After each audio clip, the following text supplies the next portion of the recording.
Hey footy fans, welcome to the Point of Difference Rugby League podcast. I'm your host Dave, and today I've got a very special guest on the couch. He's an absolute legend of Canterbury Rugby League, played first grade for the New Zealand Warriors, and he's also been over to the UK playing for Doncaster. It's Hornby Panthers legend, Lawrie. How you doing, buddy? Not too bad, Dave.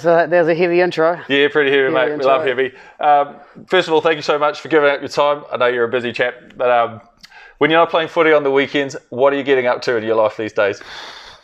Trying to put my daughter through fucking uni at the moment, so working a bit of bartending, a bit of golf, Yep. a few big nights on the booze with the boys, but That's outside that, wife's the air hostess, so she disappears a lot now, so... Right, and I hear you're a bit of a scaffolder.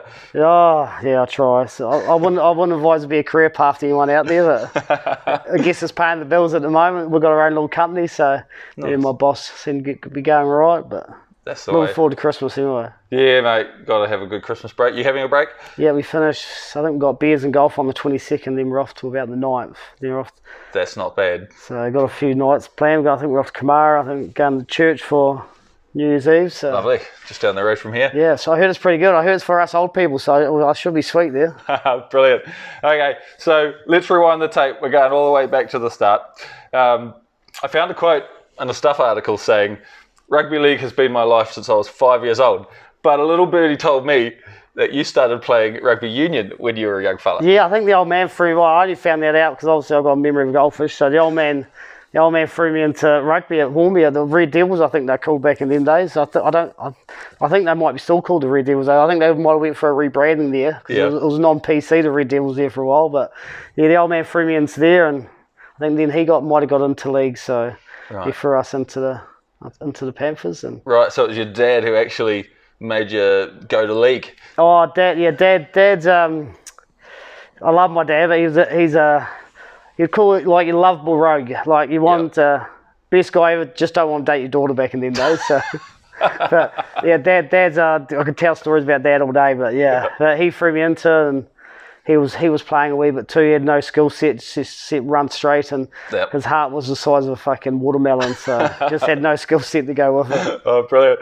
Okay, so obviously you went to the Panthers, and that's been your team like forever. It feels like forever. So too. what was your very first team? Like, was that fives or under sixes, under eights? I think Dad always coached our teams, so it would have been probably under sixes or sevens, and then we had a few boys always play with. Jamie Thomas, Taylor Pownese were probably the two young boys that were always in my team growing up. Right. And remember that? Me and the old man used to argue like fuck about all the games, and we'd have a little tantrums, and I think I was a wee bit of a, I wouldn't say a problem child, but I might have been a bit precious back then days. So Yeah. the old man was pretty rough and raw, so he'd tell me off, and then I'd tell him, fuck off, and we wouldn't talk to each other for a day or two, but that's how it went until we were about 13 or 14. Yeah, so would you say that footy was probably a good outlet for you then? Yeah, I'd done everything. I'd done all sports back in the days. Like that's why back when you had no video games back then. No internet. So it was always you either hang out with your mates or we're playing some sort of sport. So Yeah, that's the one. that Yep. was our life anyway. Jed was a younger brother and he's only a year younger, so we were thick as thieves. So it went hand in hand really. Oh, perfect.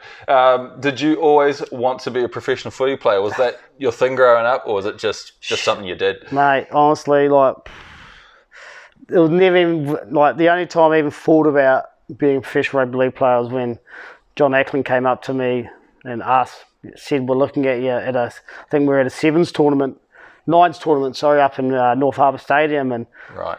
that's the first word I ever heard of it. And even when I was professional, I didn't feel like a professional rugby league player.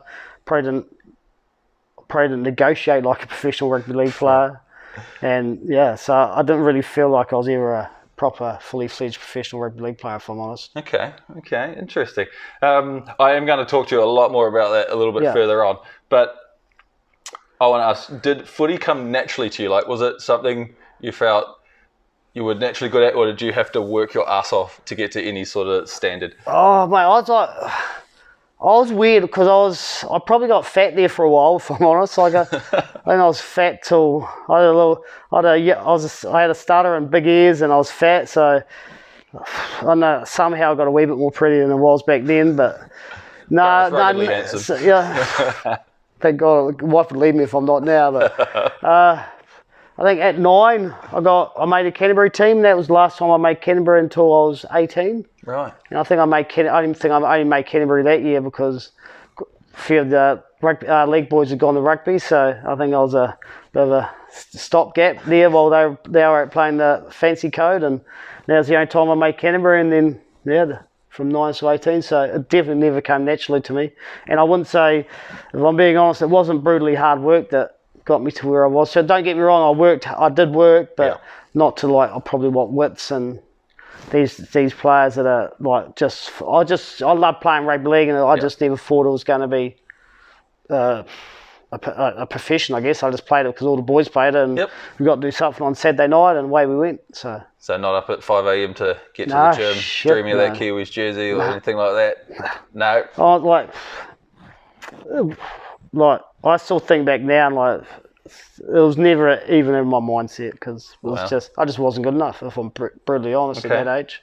Right. Okay. So when you did play, did you love the contact? Like, was that you there to cut guys in half, or you just like? For me, I hated the contact playing at school. Too hard. I hated it. But see, I'm more about contact. Like they boys try to get me to play touch, and I say, mate, if it ain't contact, it ain't right. So, I watch touch. No, touch. I'm playing touch in our gym touch team. We're fucking useless, but it's probably because I'm playing. But I've always enjoyed contact. I've always enjoyed the training aspect, like not extra training back then, but I enjoy going to training. I enjoy keeping fit and. Nice. Now I do. Like as I said, I think I said earlier, I think I train harder now than I did when I probably should have been a real good player. That's interesting. I find a lot of people later train like pretty well, outside the game, or even myself as an adult. Like I don't play a professional sport, I never have, but I'm training all the time. Like, I know. I think I could have played 8 round games before I trained. I could have got an extra 10 grand. Oh, funny. So. You're a massive Hornby boy. You love the Panthers. Yeah. Everyone knows you are like the heart and soul of Hornby Panthers. But did you ever consider playing for any other team at any stage? Nah, not at all. Shane Endicott tried to bandy around with a wee bit of cash. Cash one time when he was coaching Celebration. I think it was in the region it was quite a bit of money for. I think it might have been. He never gave me a figure, but he said, we can get you. I think it was in the region of about 5 or 10 grand a year. So right. But. Money's money. Like at the end of the day, I'd be selling out my soul if I'd done something for money that I didn't believe in. I don't think I would put my heart and soul into that jersey anyway. Right. So definitely Panthers all the way. Yeah. So who were your fiercest rivals back in the days, like when the club football was probably a bit stronger back then? Yeah. Who were your fiercest rivals? I was Hallsville because that was rivalry born and bred through 50, 60 years of traditions really. So when they were going through a bit of a tough patch maybe 10 years ago, and probably lost that rivalry a bit because they just didn't have the players that we had, and it's a bit one-sided. But they're back to where they're at now, and you have that rivalry. There's a bit of scuffles. There's a bit of that's good. But off the field we're all sweet, but on the field it's a I was going to ask, were there any matches in your career, like in club footy, that have like really blown up into full-on brawl, or any grudge matches that stand out? Yeah. Let's hear about it. I think it was at Hallsville, and it was getting towards the end of the year, and I think, Suffin kicked it off, and then I think Rulon came and knocked out Matt Salney from the side, and then Rulon was telling people up, and then it went on for about 2 or 3 minutes, then it happened again. I think there was about 2 or 3 big punch-ups, and then I think the press were there. I don't know if you heard a guy called Craig Smith. Yeah. Craig Smith, he was on our team, thankfully. He was just an angry man. There was no happiness about Craig Smith. It was just all angry. And then I think on the press, they had a photo of him with Brad Austin, like nose to nose against each other, just saying about the brawl. And then the next, I think 3 days later, they had it on the, they in the press have the weekend section. Yep. And they had him as is this the face of online on-field thuggery or something? I don't know what it was. It wasn't technically about that fight, but it was about everything, about punch-ups and rugby and all sports. But poor Smithy was the poster boy for brawling on the field, and it was a full page. Like the weekend, it was like that. You couldn't miss him. And he just, you look at his face and think, geez, you're an angry man, Craig. You're an angry man. Oh, that's brilliant. Oh, how good. Okay, were there any players you played with that you just knew or had a feeling might actually make it to that next level when you were coming through? Oh, Taylor Pownesi should have. Yeah. Taylor Pownesi should have, but he just probably lacked a wee bit of work ethic probably and a wee bit of mental toughness. But geez, he'll towel up David Wailiki every day of the week when we played against him. Yeah, Taylor was obviously David trained and wanted a bit more. But yeah. Taylor was probably one that should have made it. Joseph Clark, that played in our Bulls team when we won it. I might have won it that year. We made the final, right. And he was only 17. He'd been signed with Broncos, and wow. he was just a great kid. And he committed suicide over in Australia. So that's a shame. Yeah. So, but yeah, they were the two definitely standouts for me. I think Sam Friday might have found Joe. Right. Because they were best mates. He must have gone back to Brisbane, but yeah, Joe Clark, and yeah, he was a great kid too. Wow. He was just a tough motherfucker. And brings back Sam Mearswood show. He was a good kid. Right. Okay, so moving on to brighter. Yeah. Let's get a bit brighter here. Did you manage to win any premierships with the Panthers before you left to pursue your professional career? Yeah, I came back from Australia, but overweight, if I remember rightly. When I'd gone over there to stay with Manu, my best mate Manu, and we were going to do a OE to UK. Not that we ever had any idea of what we were going to do, so it was probably just a fucking pipe dream. So I just ate too much. Then I moved to Brisbane and stayed with my uncle, and then I crashed his car, and he said, that's right, so you a bit of metal, and he's a real good guy. And then I thought, no, it's probably not for me over here. So I moved back, and I was probably carrying a wee bit too much weight, and I was playing Bs, and Wayne Wallace was our coach, and Wayne Wallace. He was trying to get me in it any way possible, and he said, can you play prop? I said, I'll play wherever you want, Walter. So I was playing, I was about the size of a prop too, if I'm honest. So I made that, I got in that team, and we won. I think we beat Hallsville in the final by about eight or 10 points, and then that next year I pretty much pushed into the Canterbury Bulls, really. Wow. Awesome. So that's what I was about to ask you. When did you make your debut for Canterbury Bulls? So obviously around that time. Yeah, it was the following year because I got cut. Was it that year? No, I done pre-season. I got invited to the Canterbury Bulls pre-season, and they had a very young team with the Wallace boys and all that. But I got cut from that squad, so that was probably fair enough. And then so I went back to play Hornby, and then I think it was a Super 10 game that we had to play against East First West. I don't know, but I think I had a real good game that game, and Phil Prescott brought me in and got to the first training, and geez, it kicked off in the first training. Like the coach and one of the senior players went hammer and toe at each other for 5 minutes in chain rough. It was over like a $50 petrol voucher. Oh my god! And I'm just thinking, I'm leaving a successful Hornby team for this drama-filled fucking soap opera, but it wasn't too bad. And then I think we played Mount Albert, and I think we got pumped. Shit, I think we got pumped about 60 points. And I'm just thinking, geez, this is a great first week of fucking footy here, isn't it? But yeah, that was my debut. And how did it feel pulling on that jersey for your debut? I was pretty, I guess you always see. I haven't played a lot of rep football, so so the Canterbury jersey was always something I never really thought about. And then I guess once you make it, you're pretty proud, and our dad was pretty proud, and mum was pretty proud, and yeah, you should be. So, rep team's massive. Yeah, but we were getting touted each week, so they might be short on players anyway.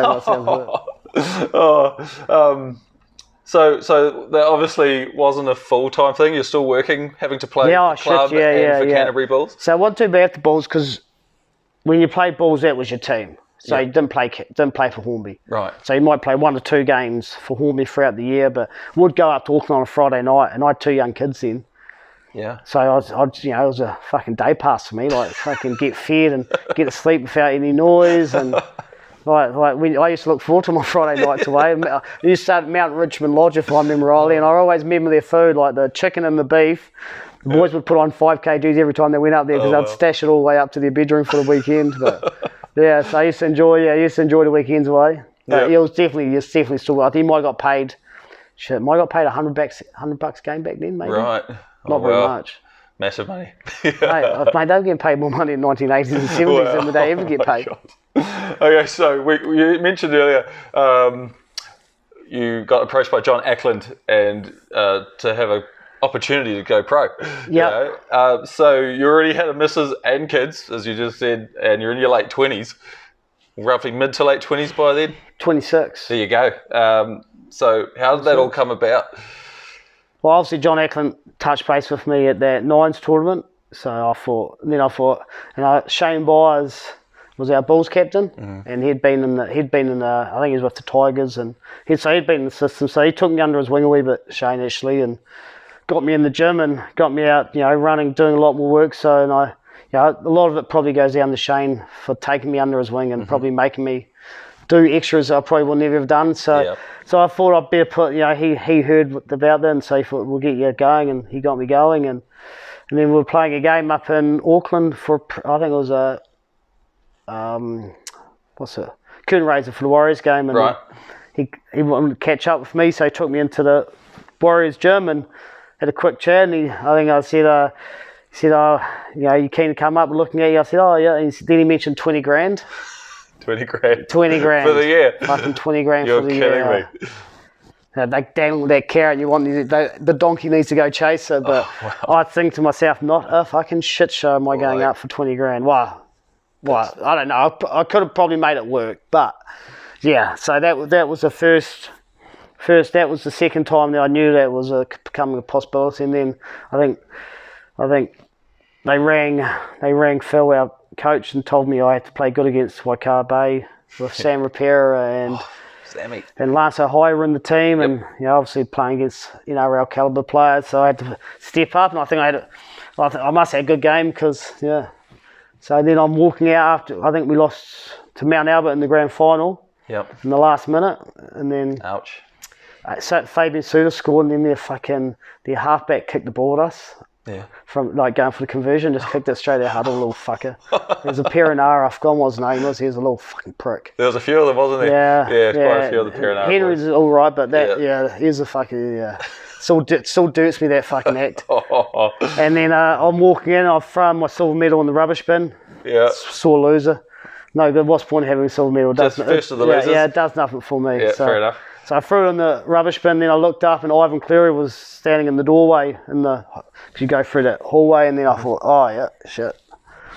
Might have fucked up there, but he said, Corey, he said, yeah, we want you to come play for the Warriors next year. And I just, first thing I said, oh, I can't do it for 20 grand. Because I was, that's what I mean, like when I talk about, I just had no idea about negotiation, professional rugby league, no nothing. I should have said, oh yeah, sweet, let me talk and we'll sort something out. But I said, I'm not coming up for 20 grand. And he said, don't worry about that. And Wayne Scarr will give you a ring in a couple of days after your boozy weekend. And rang me up, and he gave me 40 grand, and that was enough to get me on the plane. And I suppose 40 grand in 2000, that would have been 2006, 2007? 2000, yeah. 40 grand, but you got paid monthly. So that was about $800 a week, not even that. So I'm thinking back then, because our rent was mine and wife's. Well, I was meant to move in with Calvin Wright from the residence for pre-season because wife and kids weren't going to come up till after Christmas. But that fell through, so I touched base with the Warriors, and they go move in with like a 17-year-old's house, and I thought, no, you're in your mid-20s. I feel like I'll be babysitting all these fuckers, or they might be babysitting me after a Saturday night, maybe. Like uni students. Yeah. So Calvin said, you can move with my parents. And I went, I had no real option, and they lived in Botany Downs. Right. So that's a real nice area. That's pretty sweet. Yeah, sweet. So I had two. I was upstairs, had a bar, had 2 bedrooms. Sweet. Sweet. And I think I had to pay $50 a week. And 40k in your pocket. Yeah. That's all right. So I was living quite a comfortable life coming up till Christmas, and like the other night, like Robert and Malcolm, I don't think I would have succeeded. Well, I'm not for sure I succeeded in Auckland, but I'm not sure I would have survived as well as I did without Robin and Malcolm. They were just, even now, they're still the nicest people. And then when we finally got a house, I got a house just before I came back before Christmas, and they pretty much kitted out my whole house as well, and brought me over the beds, and like they were just. We all need someone like that. I call Robin my Auckland mum because like she was. Yeah. Because when she first met me, she said, "Oh, he's the most nicest, politest guy ever, which I am polite, but she didn't realise I swore so much. So I was hiding that side away from me until they let me stay there. So, but yeah, and then Katie moved down. So, and then after Christmas, yeah, shit got a wee bit more serious. Yeah. Tough. Wow. So that's the end of 2006. Yeah. You're all signed up to go play professional footy. So did you move straight to Auckland into that home? And so obviously your wife stayed home. Yeah, she stayed home because obviously they'd finished the schooling and not even schooling. Shit, fuck, they went in there at school. Oh, what wow. was I thinking? So were you quite nervous or excited about the opportunity? What were your feelings going into this, like into the unknown? Thankfully I knew a couple of the boys. So and I think the Kiwis played a test match in Christchurch that year. Mm-hmm. So I got caught. I played resident for Simon the year before, I think, if I remember rightly. So I knew Simon reasonably all right. Mm-hmm. So I knew him. Then I got on a few beers with the Warriors boys after that Kiwis game in the strip. I think it was at Co's, if I remember rightly. It was a good old place. And so I got to meet a few of the boys there. So and then I got to play before we left.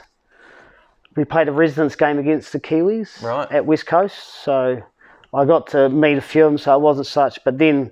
That's the problem. I trained the whole time, and then I went the following week. I went to Warriors pre-season, so there was no real rest. But yeah, it wasn't too daunting. Oh, that's good. I guess you've already made a rapport with a few guys. So I mean, it's like for me, I transferred jobs sites this year, coming down to Christchurch. Yeah, intimidating. And I'm just nervous as but when you get there, once you're in and you feel comfortable knowing a few personalities. I guess it's so nice to have that way paved for you. Oh, 100%. And I think I've been playing residence for a few years too, so I got to meet quite a few of the younger Warriors in the residence grade. So I actually knew quite a few of the boys by the time I got out there. So it wasn't too daunting. Oh, that's good. That's cool. So, did you go straight into the Auckland Lions back then? Yeah, it was Auckland Lions. Yeah, so you would have been playing Division 1 for the majority of the season? Yeah, so what we started with, we had Graham Norton was our coach, if I remember rightly. Oh, Graham Norton. I haven't heard his name in a long time. Yeah, probably a wee bit of the old school in regards to how the game was developing. Mm-hmm. So we started there and, it was good fun, because it was actually quite relaxed because you've done such a tough pre-season. Well, for me, better than I'd still rather do pre-season work 9 hours on the scaffold. Damn right. So it wasn't too hard for me. I just enjoy the 2 hours, wait and do that. But would go there on a Friday maybe, fly over on a Friday. So a week would start with. We'll start on Monday. So Monday would be a day off because a lot of times first graders are coming back on Sunday or Monday, so obviously it's a compulsory day off. So Tuesday's a pretty light weight session and field session. Wednesday was you stay together as a field and weight session. Then Thursday you'd duck off to the Lions training. Yep. Friday you'd fly over. Saturday you'd play. And back then they'd get on the piss. Yep. And where we stayed at in Parramatta, it was across the road from. I know it was some Irish bar, but it was packed every time I went there. So, and back in the days you could drink, you could have a good time. It's a bit different now, but would always have the early flight, so we'd have to be out there 5 a.m. Oh no! Hungover, would not even sleep, half us. And then we're trying to get there, and then there's a couple of times where we were in Canberra one time and I was with Lance O'Hire, and. We're coming back and we couldn't get back to our hotel because there's no taxis in Canberra for some reason. It must be 3 in the morning. Lance loves a beer usually, so he was always a bad influence. He's from Huntley, Yeah. Born and bred in fucking Lawrie, read them, their brains up there. Pretty much. So we had to, thankfully my roommate packed my bag for me and someone knew Lance who was just random picked us up and dropped us off. I think we got back about 4 or 5 and we're off to... Because Russell Pack was in our team then. Gold Packer. Yeah. And I asked him, where's Russ? He said... We're off to pick him up. I said, where are you picking up from?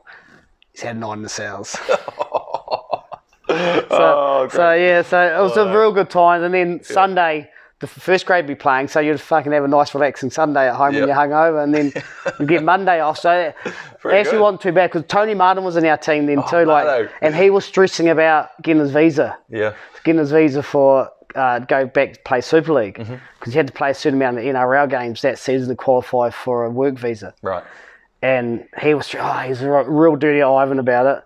And then he got his visa he couldn't get into that line. He couldn't get in the Auckland team quick enough. He was a rat because he was so relaxed. Like, he didn't have a care in the world. He had his visa. He was living the dream. Because he was playing a lot of centre, and Rapati was the other centre, wasn't he? Yeah. So he was struggling to make the side. Yeah. Manu on one side, probably Paddy Arvan the other side. Paddy Arvan was usually in our team from him, right? Right. So who's the other winger back then? You had Kirk.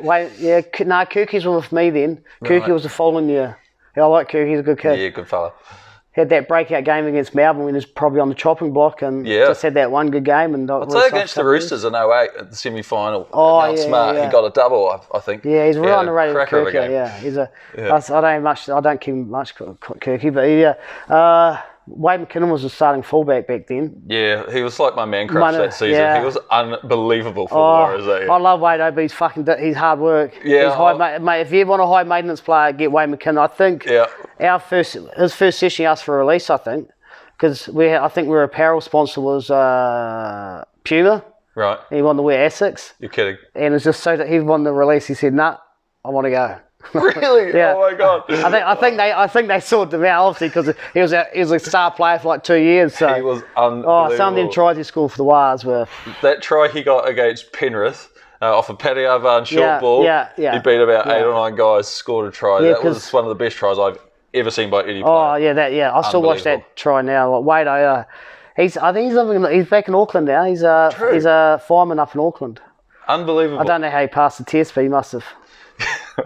No, seriously, he was probably my favourite player for probably like 2 or 3 years when he was at the Warriors. I've never seen him play so good. Like, I knew he was okay coming from Parramatta, but nothing like what he did at the Warriors. So I played in that Souths game we won in the last minute. Yep. And I think Toddy Byrne, yeah. And I remember he was scoring a try and he always looks up at the TV because you actually see the chase. It's actually live on TV, so you could actually anticipate when the ankle tap was going to come. Yeah. Because I got called into that game and Ivan said, can you able to play backs if you have to? And I thought, fucking oath, I'll do anything for $2.5 grand because that's my match payment. I'll play wherever you put me.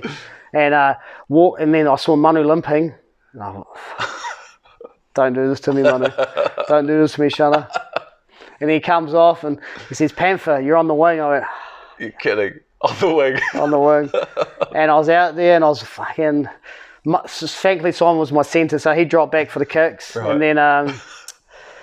we had one. What was it? They went for a try, and I read the play quite well. Actually, it was a face ball, but he somehow kicked it, and it hit me in the head, and then it went up to the bunker. Well, I don't know what it's try review back then, and like on that big screen at ANZ, the Olympic Stadium, I replayed it like 4 times, and I'm just looking at my big head get whacked with the ball. I said, this is the lowest part of my rugby league career right now. And then, awesome. And then Walks comes on, our trainer. He says, Panther, you can be a hero here. I said, fuck off, Pants. Fuck off, Walks. And then Shannon Hegarty, and they were all pointing at me. They were all pointing at me, and I thought, they're bombing me here. And I was just thinking to myself, I'm just going to jump. If I catch it, that's all I can do. It's not my fault I was on the wing. and Shannon Hegarty scoots out, Damien Half gets tackled on the 5th tackle. Thank you, Shannon Hegarty. You probably saved my wing career there. Always remember Shannon Hegarty scooting from Damien Half. That was a hell of a game. It was. Do you know, that's one of the best try celebrations I ever did, because I was watching the game in my little flat in Hamilton with about 10 of us, and Wade McKinnon scored. He went through off I think it was Lawrie, might have popped him a short ball, or Price, one of them. Went through, scored, and then Skinny Byrne gets the last try, and I went fucking mental. I went crazy. I dived on the floor. Everyone's on top of it. It was crazy, man. I think the whole fucking team was on there. I think I was about the only one that enjoyed the celebrations. I was so disappointed about being a winger. That was one of the best, last minute wins. Yeah, that was pretty cool. Yeah, it was you're in that game. How good's that? Good stuff. So I think back now, I was real dirty on it. I wasn't real. Look, so Ivan tried to talk me after the game. I just went on a bar, and I think back now that I played wing. I didn't embarrass myself. I don't know. I guess it's a different mindset sometimes. Yeah. Well, as a fan, for me, I'm like, oh my god, you played one of the best ever Warriors victories. Come on. I played wing and didn't let a try, and so I can't have been all bad. That's not all bad. So we've covered pre-season. It was pretty tough. Any moments where you get close to spewing in training or anything or you handle the training quite well? No, I handle the training quite well. But Bethels Beach was Glover Park. Glover Park was always Friday afternoon. Yeah. Always a Friday afternoon. I'm not sure. I think they still do it now, sometimes Glover Park, but that was just 2 hours of hills, just running up hills. Actual running. And sprinting, chasing, races. But it was 2 hours. Like, I can do 2 hours to go home. Like, I'm not putting up scaffolding for another 6 hours. So technically I'm 6 hours in the black. Was there any other like horrific stuff? Like, I've heard stories of the sandpit, like from the early like 02 days. Sandpit wasn't there when I was there. We'd done a wee bit at Bethels Beach, but like the contact and wrestle wasn't real heavy back then. No, I guess not.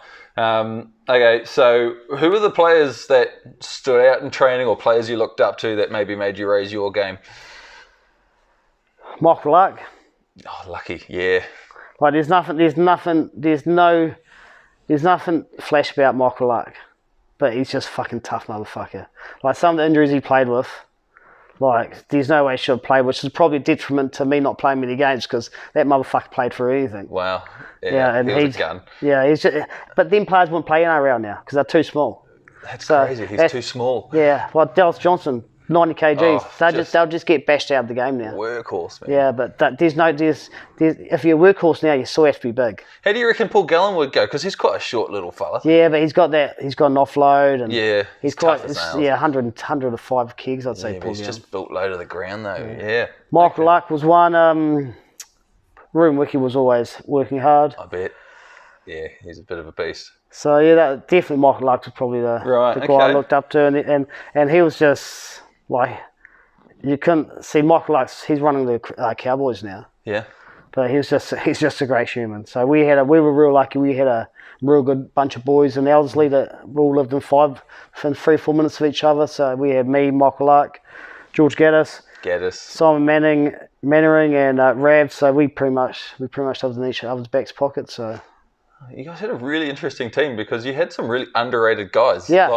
Like Gaddis, he was like working in a fish and chip shop, wasn't he, before he come back to the Warriors and stuff like that? I could talk about Gaddis all day. Like he's such a unique human, Georgie. I call him my little Greek brother. He was Greek, that's right, he was too. He went He did run a fish chip shop, but then he obviously came here, and I think he was doing 2 jobs when he actually got signed. So he probably got the 20 grand the first year. So he had to supplement it.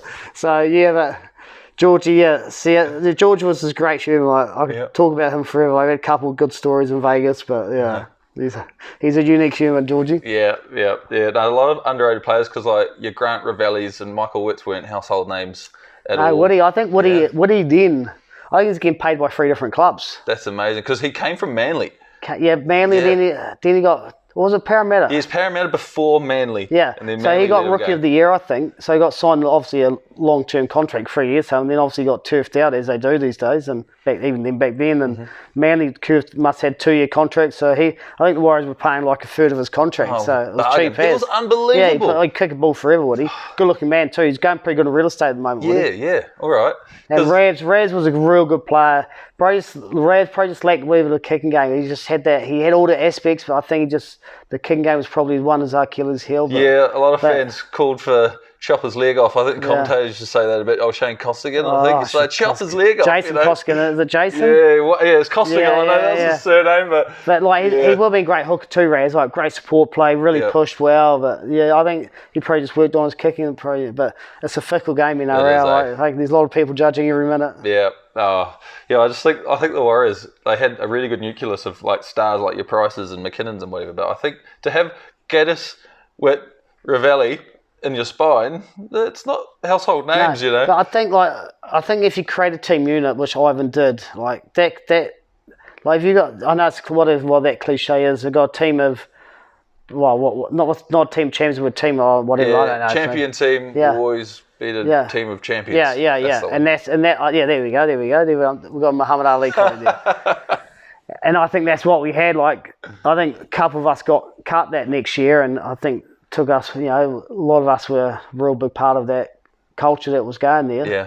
Maybe not very good on the field, but it was a good culture. And we had a good culture. If you're together off the field, though, like surely that translates on the field. Yeah, it did, and like I think I went out more times than I ever did when I was at the Warriors. Oh my God. Poor Katie. Jesus. Yeah. What was your debut like for the Warriors? It wasn't the Souths game, was it? It was against Cowboys. Yeah, it was Cowboys. George Gaddis got knocked out week before, I think. and me and my wife were at Mission Bay because I'm on 40 grand, so we're doing anything that's free. Mission Bay's great. Mission Bay's great, Such a cool especially when you spot. got no money and young kids. So we went there, and back then I had a little flip top phone, and I saw Ivan at the fountain, one of the fountains over there, and I tried to avoid eye contact because Ivan's quite awkward, if I'm honest. Like, he can be pretty difficult. Like, great guy, but he's real awkward. Yep. So I thought, okay, we'll shoot off there. We'll quickly duck away from Ivan before he sees us. But then he nabbed me. Oh, fuck, let's go talk to him now. So I walked over to Ivan and he said, I've been trying to get hold of you, Panther. I said, oh, what for? He said, you're making a debut this week. I went, oh, shit, did it? And then I'm walking my boy to my car and I'm talking to my mum, and he shoots off and I'm not paying attention, almost gets hit by a car and someone's yelling out, look after your kid. And I'm thinking, fuck, playing NRL. It's almost, so it was almost... So it could have been in hospital before it even happened. But and that's how I got told, and then got on, and I just thought I might get 10 minutes at the end, and that's what I was expecting. I thought I'd be a token. Yeah. Expectations went high, and then I think I got on after maybe 25, 30 minutes. Yeah, then played out the rest of the game. No, I went off. I think I played maybe close to 35 minutes. That's decent. You know? I remember. I think it was, and then I was marking Thurston. I was marking first. Legend. Yeah, legend. Yeah, 100% he is, because I thought I was going to smash legend, but did he get him? No, I just had in my mind. It's all so clear now. Like, John First in front. I'm going to fucking smash this guy.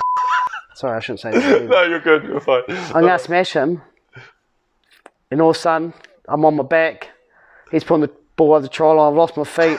I think I got my hand underneath it, but he got beaten for the doubt. So it was 0-1 to Thurston, and obviously he'll win 100 out of 100 usually against Corey Lawrie. So that was my debut pretty much, and then hilarious. I was on $2.5 a game. Yeah. So that $2.5 grand, we got paid monthly. So on top of your 40K? On my 40, so it made life so much easier because when we were playing Lions, we thought they mentioned they talked about 350 win bonus, and I thought, oh, fuck, that'll help out heaps. Top up, yeah. And then we had a meeting with with everyone. Wade Scurry came and talked to us. Said, "Oh, you don't get match payment because that's going to be part of your salary cap." And then he said, "Oh, Ruben Wiki, even if Ruben Wiki was playing Lions, he wouldn't get paid." I'm thinking like Ruben's probably on fucking 700-800 grand. He's not going to need 350 bucks. He's not going to need the loose change. So I can see why it wasn't, but that's what we thought. But yeah, that $2.5 grand, and thankfully, yeah. So that and we got paid monthly. So I just told the accountant to put one in every month, and we actually lived quite comfortable after that. Well, that's all right. We'd go to the movies. We'd go do something as a family. We could feed the kids anything but 2-minute noodles. Right. So it must be a really interesting position because like moving to the end of 2007, you're in a position where you're on okay, livable money. You're doing what you always probably wanted to do, but then there's players on like 10 times more than that. Mate, and that's par for the course. Like, you look at it now, I think the top food's on the minimum wage is 140 grand. That's mental. So, I think it's great. Like, it's great. Yeah, it's just unbelievable money. And I think a lot of the big boys have fucking fought for them the smaller pays. So, if you've, like back then, people were on trial and train contracts and they were getting zero. Like, they were training all week. And then you still got to go to work. Well, they couldn't even go to work because they wanted them there during the day. So what do you do? Like, how does a player get through that? Because you're damning the carrot. Yeah, but it's the opportunity, isn't it? It is opportunity, but how many opportunities actually get given out? Yeah, I mean that's. But now I think it's $1,200 a trial and train. Yes. Contract now. Like so it's, that's the way it should be. Yeah, at least you've got something you can live on. Yeah, 100%. And you can live on that. Well, $1,200, especially a lot of them are young boys, or a lot of them on trial and trains are probably like the 25, 26-year-olds that didn't make it at the cast, but they're playing some good Q Cup stuff, so they're getting the chance. So that's good. You're getting, why not? We'd chase it for $1,200 a week. Damn right. That's what probably the average person might earn working full time anyway. Yeah. So you get to do what you love and be able to live. So are there any like jokers in the squad? Like, is there any good stories that, good pranks or trips or drunken benders? There's got to be something. No, that's what I mean. Like, up at the Warriors, I went out more than I fucking did for Hornby. Like, Walks was a great advocate. Our trainer, you just had to turn up to your recovery session. It didn't matter if you were still blind and somehow got there. And they reckons Brett Weed used to turn up wine bottles. But it was crazy. But our Mad Monday, like I was staying with Simon by then, And Simon had this big Kingswood, and we'd already been on I think they lost. They must have lost. I think they lost quarter final that year, 2007. Yeah, maybe they lost to Parramatta, and then they lost the next game as well. Might have been Cowboys. I think it might have been Cowboys. Might have been Cowboys. Not sure, but yeah, they came back Sunday, so we had a big night Sunday, and then me and Simon, because we were South Island boys, we thought we'll go have a keg party. So we got a keg, but we somehow took the keg to Mount Smart Stadium. Oh my God. And we're jumping over the fence, we're lifting the keg off. I think there was about 6 of us by then. Like I named names. And then we jumped over and had a fucking keg party on Mount Smart. And that's gold. So then we had some blankets, and I was already wearing my costume for Mad Monday. I was going as a wetsuit. I was going as a diver, so I was in a wetsuit, so I was nice and warm, but it was fucking freezing. We slept there, and then some fucker put toothpaste in my hair that night, and I've woken up, and we were going to Vegas. We were going to Vegas for our team trip, and my passport got declined. You're kidding. So I had to. Michael Luck was organising with Tony Martin. So me and Manu had to go get our passports done at the embassy or whatever, wherever you go to get it done. And I was dressed in my wetsuit with all this fucking shit in my hair. I don't think I had much hair then anyway. But oh my God. And have you ever seen, like, when you walk past a real dodgy homeless guy, like everyone walks that way, like they give you a 2 metre radius, like everyone was like, I was parting the seas like Moses. And I was just walking straight, and I had to go to the embassy in my wetsuit. And did I go in my wetsuit? I think I did. I'm pretty sure I did. That's unbelievable. And then they somehow got it, and then got back, and then we're on Mad Monday, and I was overheating real heavy. And then Wairangi Kupu, he's a bastard. Why? He got some lighter fluid. Oh no. And like I feel something hot on my feet, and all of a sudden, like, fucking my feet were on fire, and I had to douse them down. And then he done it to a few more boys. Then he got me on the back, and my back lit up, and he burnt me. I said, mate, it's your last chance. We're fighting soon. And then he done the same thing to Wayne McKinnon. Wayne McKinnon was like, he was asleep at the bar, and fucking Wise lit him up, and Simon was just coming with a fucking couple of jugs and doused them down, and Ivan just comes over. That's enough, I think. Yeah, but that was one of many. Vegas, Vegas was just crazy as well. But yeah, but the thing is, you could drink back then, and still had you train hard. Don't get me wrong, like we didn't fucking shirk training, but you could also go and have a beer because there was no social media, no smartphone, so you could enjoy each other's company without someone having a camera in your face or pestering you. Really, not they're going to pester me, but yeah. I guess back in New Zealand, you don't have the pressure of Sydney at all. Everyone, you just can't do anything over there. Well, you got a hotline. I think Sydney's got a hotline that you can ring or send photos to of any sporting people playing up. So unbelievable. It's just ruined. Like, I think I saw a video of poor Cam Munster.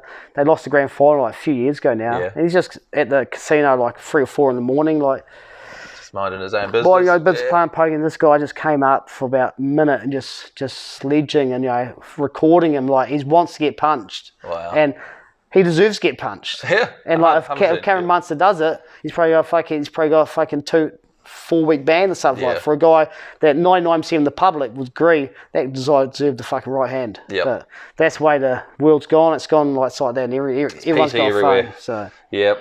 But there was definitely a lot of good times.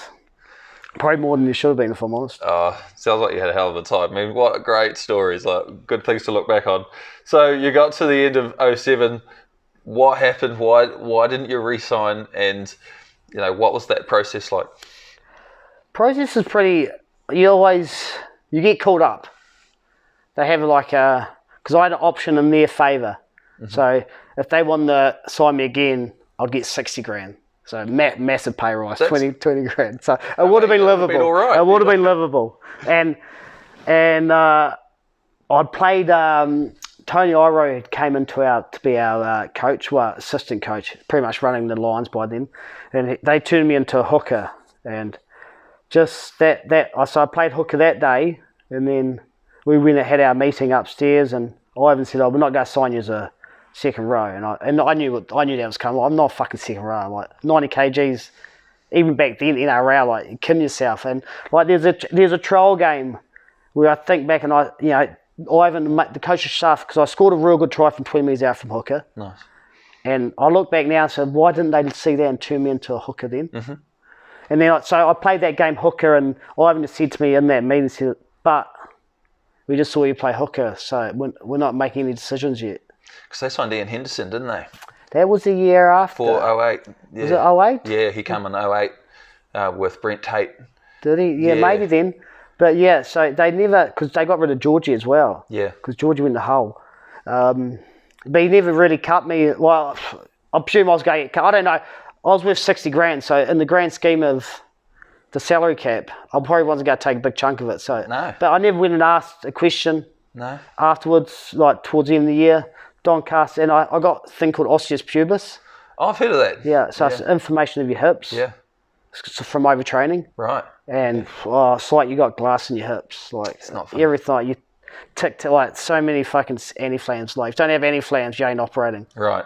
So I don't, if I'm being honest, I don't think I would survive another NRL pre-season with the body, Okay. with that injury, because the only way you get rid of that injury is just sitting on a couch, like a casting couch here, and doing nothing. And watching Netflix. Yeah, watching Netflix. Right.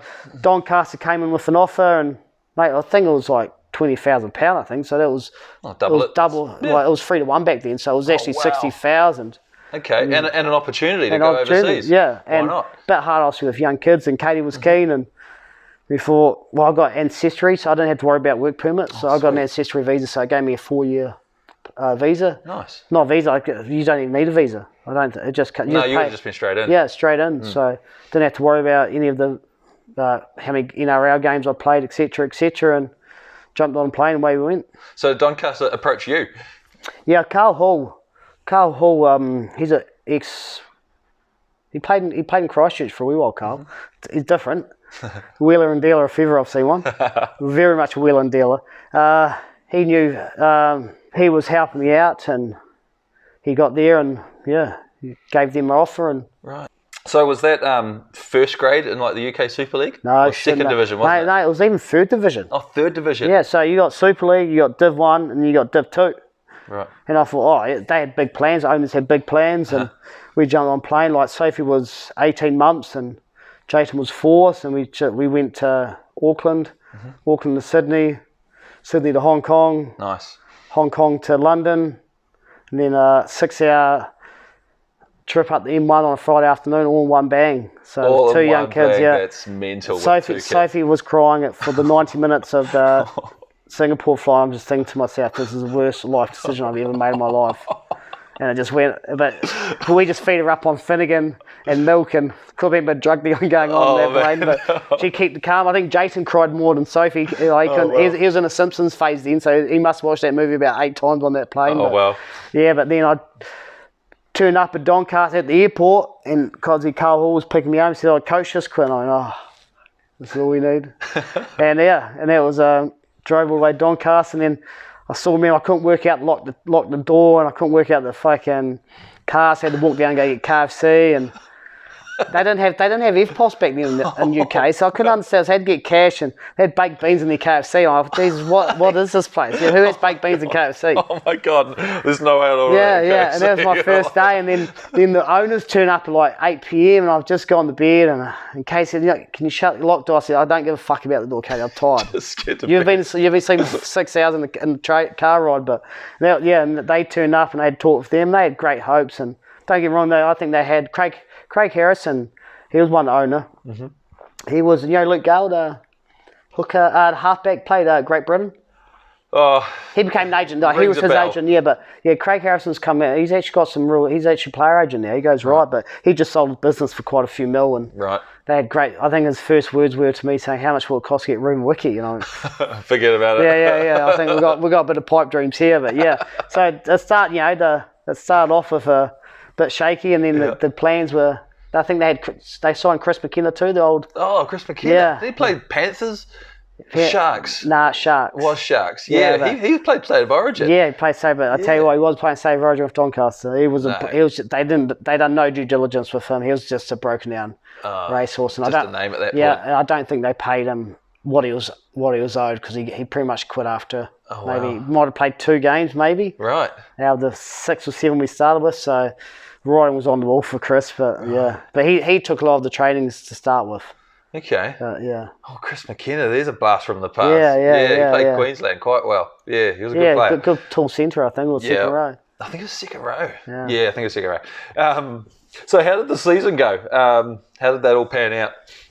Mate, it was good. Like, Lawrie Hanley came on as our coach. Oh, sweet. So, yeah. Lawrie Hanley's a great human. Like, probably lacked a wee bit of football. I guess, no, how would you say Lawrie? Like, brutally honest. Yeah. Like, he'd call, like, we had some doozy sessions in change. I think he called one player, you faked your whole career one time.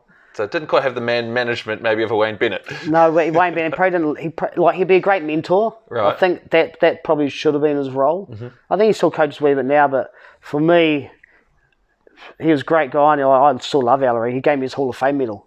Amazing. Yeah, amazing. Like, he's cool. a amazing guy, but as a coach, I thought he probably didn't mesh as well as he could have. I remember we just had this U-shaped changing room, and like he'd come up with he was like a 2-word desert warfare or something, like some crazy name. Yeah. And like the U shape would just drop their heads, because if anyone looked up at anyone's faces, everyone would you could just start laughing. And like he's a good coach, but he just I guess I don't know. Like he's the greatest British player I've ever seen. I've watched footage of it, and he's just moves so beautiful. Yeah. And he was a good coach, but probably just not. Probably at that level, I thought he'd be a great mentor, player agent, because he'd look after. If you were under him, he'd die for you, I reckon. Right.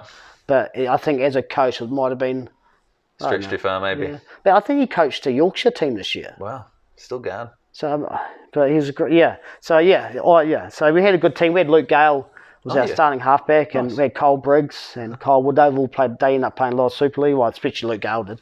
So we had a real good young team, but. They spend a lot of money out, the coaches, other owners. Like we had so many players coming in and out. And did you get up to Div 2 at all? Well, we made back then it was the top 2 got automatic upstairs. Yep. And then the next 4 would fight for playoff. And like with our team, we should have had top 2. So we just didn't play as good as we could. Then we made the final and we won the final. And nice. So we got promoted. Cool. But at the end of it, like. Who was the other owner? Shane, he was a property developer, and he pulled out halfway through the year. So writing was starting to get on the wall. Okay. And then they still hadn't paid my airfares home yet, because that's part of my contract was for me and the wife to fly home. And I was starting to stress out. I was only like 3 weeks away, because we were going to we were going to Disneyland on the way home. Yep. So it wasn't such a fucking long journey after the first one. And I didn't know if I was going to get paid or even get home. And I just went to Craig Harrison and said, you owe me a month's wages for my last month. Just pay for my kids to get home and just get me home. Right. And then they got me home, and so money problems. Yeah. And they walked away. They walked away at the end, and like they could have built something good there, but there's just no money in that top football in Doncaster, and any of them leagues down low. No, probably soccer as well, football as well. It's like they're doing it for they're doing it for labour of love. Yeah, and labour of love costs how much are your pockets for labour of love? Well, that's it. Like Doncaster's got a huge history. Yeah, and to see them flailing down there, it's pretty sad. They've got promoted this year, so I still follow them, and they've signed some great players. They've got Albervetti. They've signed some real big players. They've signed Matthew Talapapa. Talapapa, he was a Sharks boy. Yeah, and a Warrior, wasn't he? He's still playing. Back. He's still playing. I think he's 40. Far out. They've signed a couple of other NRL boys too, but yeah. So yeah, and we got promoted, and it could have been good, but just wheels fell off at the end, and you need money to run a club. Simple as that. You do. And Carl ended up buying it. Okay. So it went. I think the next year they tried to get me back over. The following year, and Katie was, and that's where I was so naive with contracts and negotiations, like because when Frank came over midway through the year to touch base for his clients, which I was one of them. He just went to Pro Super League clubs saying who was available. Like he probably didn't work real hard, like going to the lesser clubs, which is fair enough because I wasn't going to. Frank was doing it for free for me, so I can understand his. He wasn't going to go all these fast like Swinton and Cumbria just for. Cumbria. So I can understand that, and I probably should have got a British agent. And me and the wife, easy for us players because we've got mates straight off the bat. Yeah. But my wife, and she had 2 young kids and shit with her, and yeah, it's cold. and I didn't realise in them places, a lot of players, 90% of the players actually don't live in Doncaster. They're coming from Leeds, they're coming from Hull, so you don't have that. That support network that you have. All the girls might hang out, like you do in Auckland or something like that. So she was real isolated. So easy for me. Like I can go out and I've got mates and I'm away playing football, so I'm living my best life. And so I can see why she wanted to come home. And hindsight's 2020. And we should have probably stuck in for another year because I was on Super League radar, but they weren't going to take a punt on a Div 2 player. Yeah, right. So, but I could have gone. I probably should have tried to get a real good Div 1 club because, personally, I think that was my best year of playing rugby league. It was in Doncaster. And you enjoyed it, so you'd recovered from your hip all right? Yeah, and everything? hips were sweet, and I just played real well. And I look back at a few games now and think, shit, I actually did go right over there and got nominated for Div 2 Player of the Year. Nice. And it was black tie event. Yeah. I'd never done black tie, and I turned up in this real shit shirt, and everyone's got tuxes, and I thought, fuck, if I win, I'm gonna be the world's worst fucking dressed human here. That's amazing. I look at this. I'm wearing this purple shirt. It's so bad, and all these people walking around, and I believe I should have got. I thought I should have won. I was because we were going to Disneyland on the way home, and it was 500 quid whoever won. So I thought, fuck, I don't think I was a shoo-in, but I thought. I'm pretty close. Yeah. I must have got dubbed on a fucking game. Someone must have got a vendetta against me. So I didn't get it. And I thought, then looking back in hindsight, I would have been the world's worst photograph up top with this fucking $10 shoe or stuff, and all these people wearing tuxes. So that's amazing. So I went pretty good over there. In hindsight, we probably should have stuck another year. Went somewhere different, and if it was still shit, we come home. But I was so naive to that type of rugby league. Like, I could have gone to Australia. I could have gone anywhere, but I just didn't, as I said, I didn't feel like I was ever a professional. I was playing rugby league because I loved it, and all of a sudden I was getting a wee bit of money for it. So I never incorporated I never thought it was a job and how I managed that job and how do I get better at that job type of thing. Okay. And then I got an offer to go to Mackay through Rav's old man. Rav's wanted me at Souths.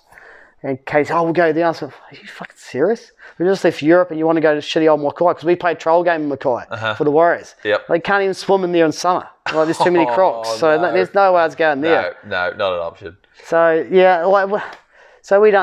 took Katie to Rome, and I wouldn't say it's the best holiday. It was my best holiday.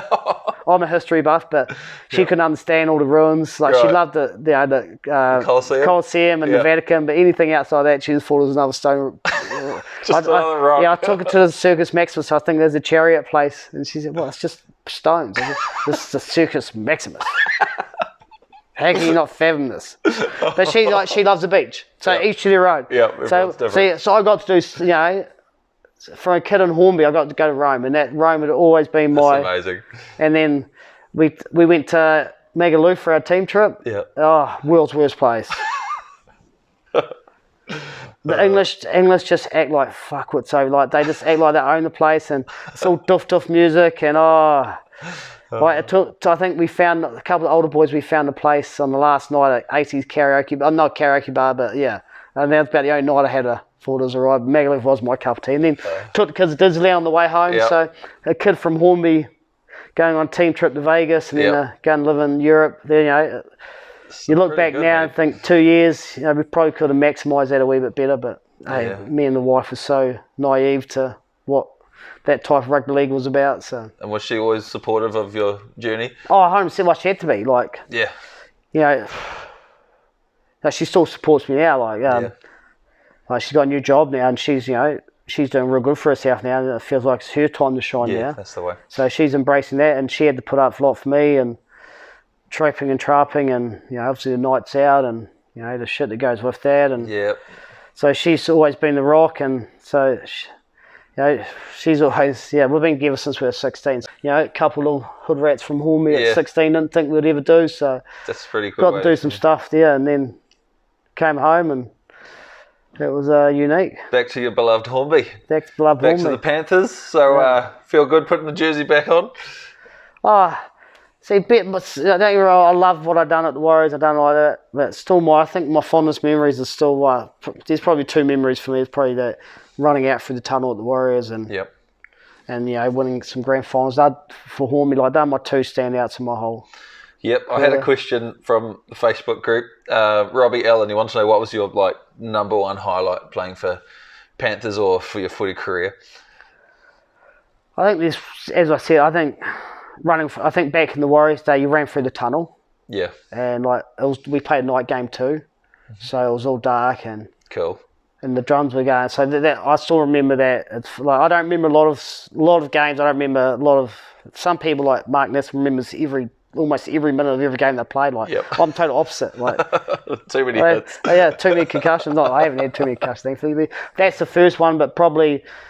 When we lost all them grand finals a few years ago, I'd won all my grand finals up until that wee bit of a losing spree. So I don't really feel like what it felt like losing, and then so we lost them 3 and then we won in 21. That's Jed, my brothers, finally winning a grand final. That's pretty up there with the Warriors game, mate, because we had such a real good team that year, team camaraderie, and I think it was real good to do it for Jed because he hasn't had the achievements that he should have with his coaching career because we've let him down quite a few times. So it's good to give him one at least anyway. Nice. That's awesome. So in 2021, you played Premier Grade with your son Jayton for the first time when Hornby gave Riccarton Knights a bit of a hiding. How good was that? Is that one of the proudest moments, running out together? Oh yeah, it definitely was. I'm lucky we had our kids young. Yeah. And I've got a good relationship with Jayton. I've got a great relationship with my daughter Sophie. She's 17. Jayton's 21, and so he bust his ass that pre-season, and he deserves a shot. But he played a lot of football that year, but he probably just a wee bit too small in the big games. He's only weighing 70 kegs, and don't get me wrong, his fucking heart's the size of a mountain. Yeah. But the good teams just kick him into a pocket and bash him a bit. But he just carries and carries, and I'm looking. Kid, put a sidestep on or something, but I think Jay will be a real good player in a few years. He's a good player now. Yep. But I think he's in the army now, so time management it's not as easy as just playing every Saturday. So for him, but he's a good kid, Jay. He's just got in the army actually, and we went just before we went to the army. Me and Jay went on a fishing trip to Kaikoura, and. We had a few more beers than we should have.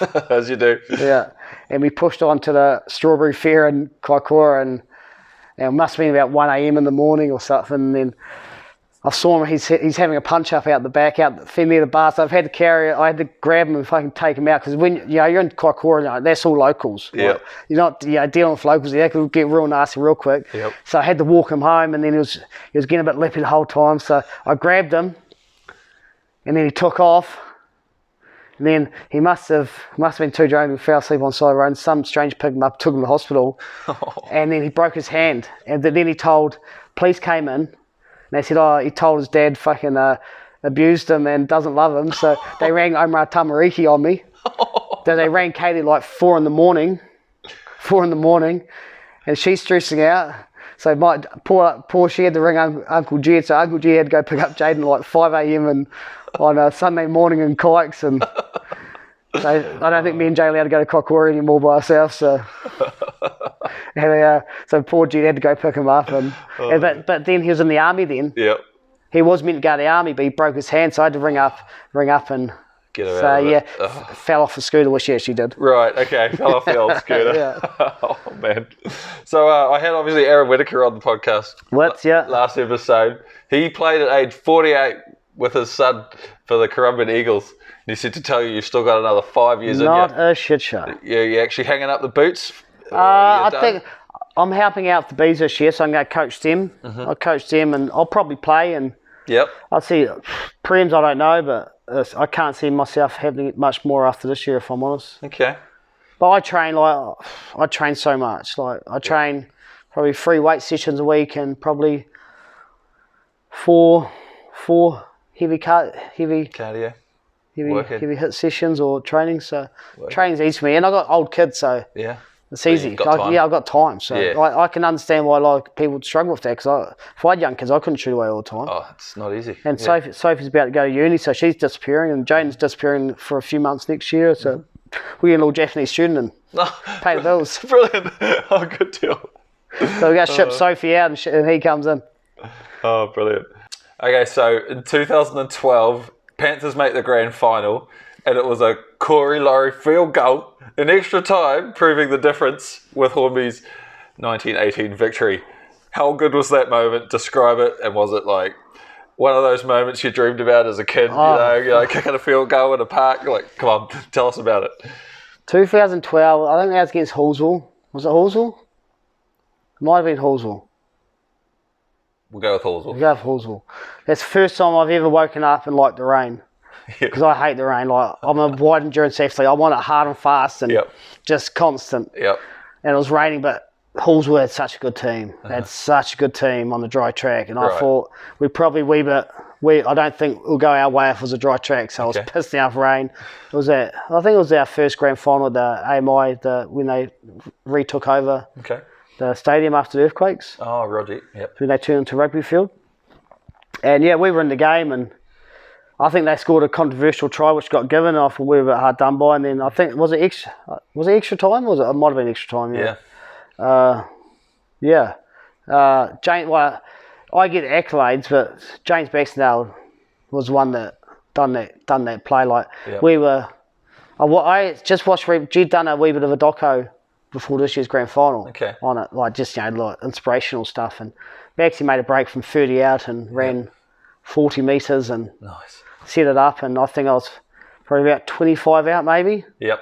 And you don't ask me now why I even thought about going for a field goal, because I've never done anything of kicking ability in my life. I've got a self-proclaimed best short kick game in Canterbury, but that's just a South title, and it's not even not even accurate.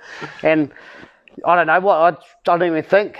Honestly, I didn't even think about doing field. I was first up there, and just happened. And I got Donnie Aiken. We call him Hank. You ever seen Me, Myself and Irene? I have. Yep. When Donnie drinks, Hank comes out. He's fucking priceless. He's fucking, I love Hank. I think he's given up drinking since Hank got too unruly. And he yelled out. All he yelled out was no. And as soon as I hit it, it was so wet too. Like the ball shouldn't have bounced. Like it was torrential rain, and I just hit it. Like I still remember now. I hit it so clean. Like we went over from 40. Wow. I just hit it so purely clean. And that was it. That's it. Yeah. Over she goes. So that was the one and only field goal of your career. Oh mate, I try to hit field goal. I try to muck around train now, and I'm like, I can't. Like they'll go. I'll decapitate about 10 worms. They go that high. But yeah. And then like the next year was even better. Like 2013 was even more. I think they went to double extra time. Wow! And you guys won again, didn't you? Went back to back. We won again. Yeah. It's not happening like that now. But amazing. Rulon Tura played.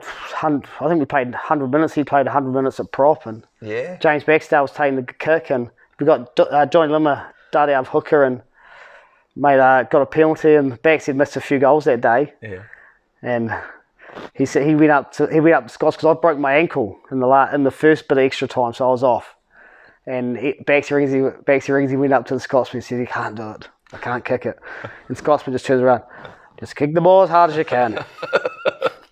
And that's about went over, and that was like, that's probably more of an epic grand final, because we should have won by heaps, then we should have lost, and then we ended up winning. But that's probably I think you talk to a lot of people now, and from the last 20 years, that'll be the grand final that people at Rugby Park they'll talk about, because I watched the replay a couple of times, and Smithy might wee bit offside when he made his big play strip, but we should have won. We should have won by more, but. That's footy, man. Yeah, that's footy.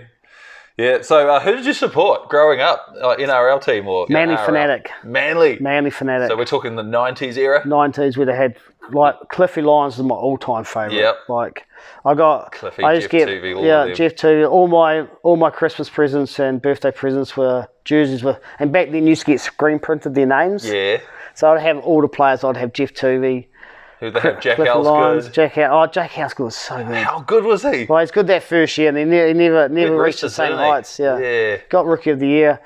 Terry Hill was always my fan favourite. Terry Hill, John Hopoate. They reckon, John Hopoate, maybe not. They reckon Terry Hill was a fan favourite. They reckon his sledging game was next level. Yeah. He had a real bad lisp. Yep. And people would always laugh at the sledging, but he reckons the sledging was that good.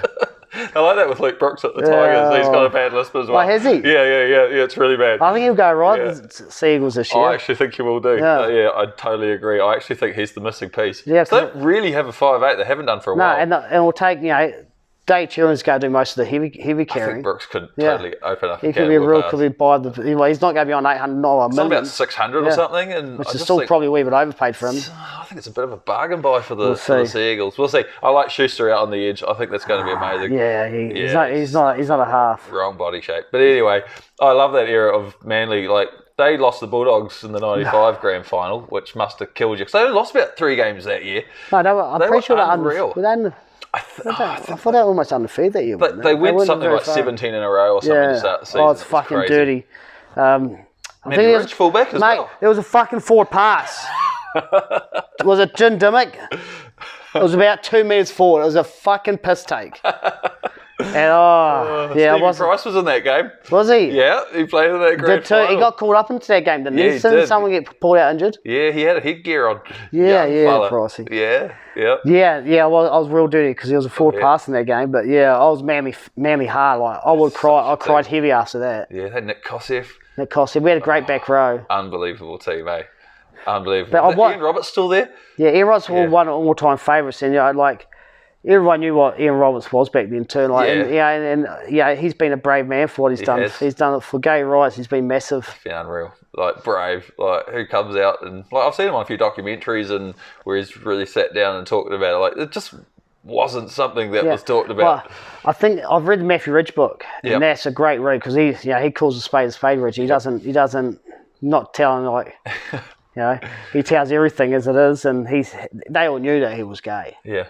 But he'd have different boys, and no one batted an eyelid because fucking Ian Roberts, fucking with Ian Roberts. Nails. There's a story in there because he had to pay Gary Jack quite a bit of money a few years ago. Okay. Because he was a game, and they were in a business partnership, and it went sour, and in a game, and Ian Roberts beat the shit out of him, gave him like 50 odd stitches in his face. Wow. And actually, Gary Jack actually sued him for that. And but Ian Roberts, he was probably almost my favourite with him and Cliffy because he was before his time. Ian Roberts, ball playing, back row, and I mean before that, he just had shit knees. He was a predecessor. Like he's one that's changed the dynamic of the game, Artie, didn't he? He did. Yeah. But they didn't win as much as they should. Like that Newcastle final was another heartbreak. Oh, I bet. I mean, they're in 3 grand finals in a row there. Oh, I know. We won one. It sounds like a Hornby situation at the moment. Yeah. But I watched that Newcastle game a couple of years ago, and that's how it was so fast. The game was unreal. So fast. I don't know how they actually survived because the game was just there. Because there's no wrestle. The ruck was fast. Like everything was happening. Like. What about? Did you watch that '97 final live when Darren Albert went over? Yeah, of course I fucking did. That had to break your heart. Man. They come out of nowhere because they were gone, and then 2 quick tries. Unbelievable, Darren Albert scores on the buzzer. So Joey, I love Joey because he's such a... Can't you? He's amazing. Yeah, but geez, that was another heartbreak. Like they shouldn't have lost that game either. Like we've been the best team for 3 years, and I'm walking away with 1 chip. 1 chip. Yep. 96. What, they beat the Dragons? Yeah. It was a shit game too. If I remember rightly, the other 2 were way better games. It's not a memorable grand final. Like I pretty much remember a lot of grand finals, but that one's not really on my radar. I couldn't remember that. I remember the fucking ones I lose more than the ones I win. Oh, good stuff. So was there any players or coaches who had a big impact on you growing up through the grades, through Hornby or Warriors? Anyone in particular? I guess my dad. Dad did sometimes. Like as I said, Dad. Like I love Dad. Like, and he's one of my best mates. That's awesome. But he was just like he was just a larrikin. Like no, they got up to way more trouble than I did. Like Dad got like prison and Borstalls and he wasn't gangs. He was affiliated, but he wasn't really in the game. Like he was on. He'll be kept. Yeah, he was on the cusp, and he tells me so many stories. Like I think he took a beating one time for his brother back then days, and someone stabbed him in the back, and then he carried on drinking. Their mum Then Mum thought he'd fucking might have pissed the bed, but it was all blood. But yeah, the old man's got so many stories. But so he was hard, but I guess looking back now, I probably didn't appreciate it then, but he did have quite a big bearing. Mum obviously. Mum was the rock that kept our family together because Dad wasn't there a lot on the weekends and he was out. And Mum looked after me and Jed, and I wouldn't be here without Mum anyway. So she's gone through her own battles recently. So, but yeah, who else was there? Phil Prescott was probably one. Phil was a good man. He said he had some memorable quotes. He looks like a bag of shit, but he can play. We'd always have a spreadsheet, and there was some player in Hibiscus Coast. He said, he looks like a bag of shit, but he can play. Speaking of quotes, I actually found one from Brent Stewart. Stewie's one too. Like, he's a good guy, Stewie. I still love Stewie now. He said Corey was outstanding. He's definitely still one of the best players in town. And he's got a heart as big as Texas, and he's never going to give up. He's just got the passion for it. And I can see us get another couple of years out of him. That's pretty nice, man. Well, it felt more than a couple because that's fucking 8 years. No, I'm up. I've got 6 years brownie points. You're still going. Yeah, Stewie was a good coach too. Yeah, he was just real old school, but good old school. Yeah. We used to run with Stewie. We used to run, and I got him to come to Hornby.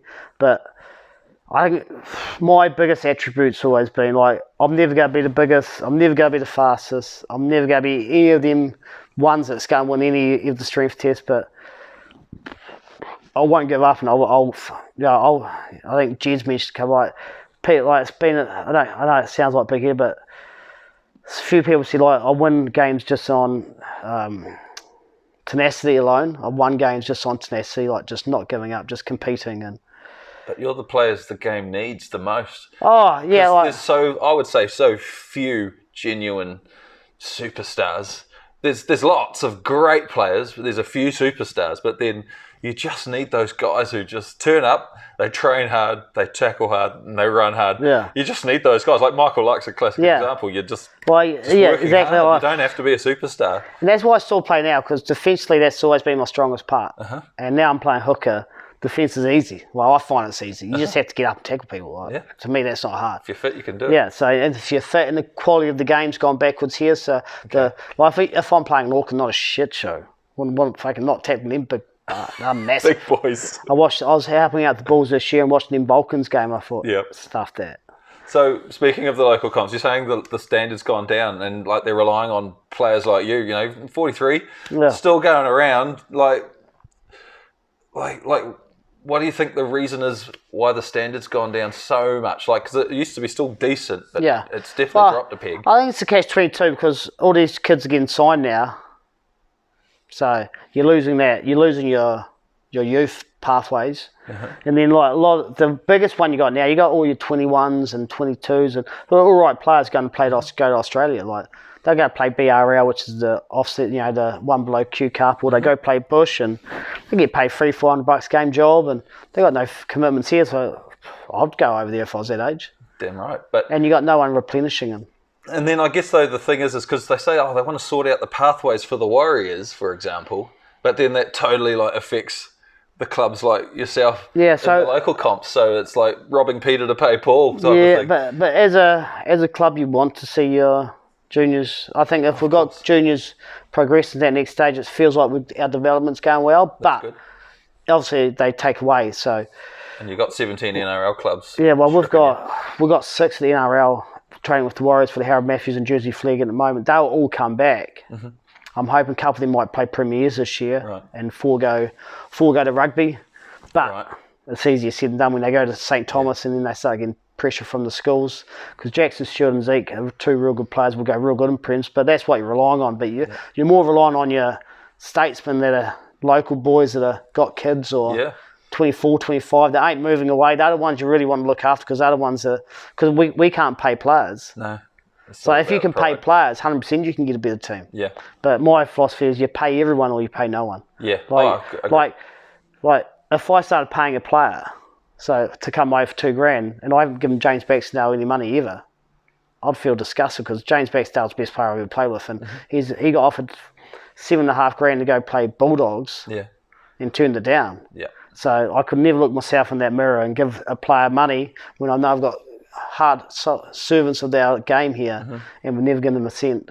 So everyone gets paid or no one gets paid for us. That's good. Do you think the solution moving forward is to keep getting young guys to come play, like promoting? Yeah, I think you have to promote the game. The only way you can promote the game is the only way you get more players is through juniors. And like, if you look at most clubs, 18-year-olds, you might get out of that. Let's just say if you've got maybe 20 18-year-olds that are eligible to play senior football next year. At the moment, in most clubs, I might be wrong, but you might get 3 to 5 come through.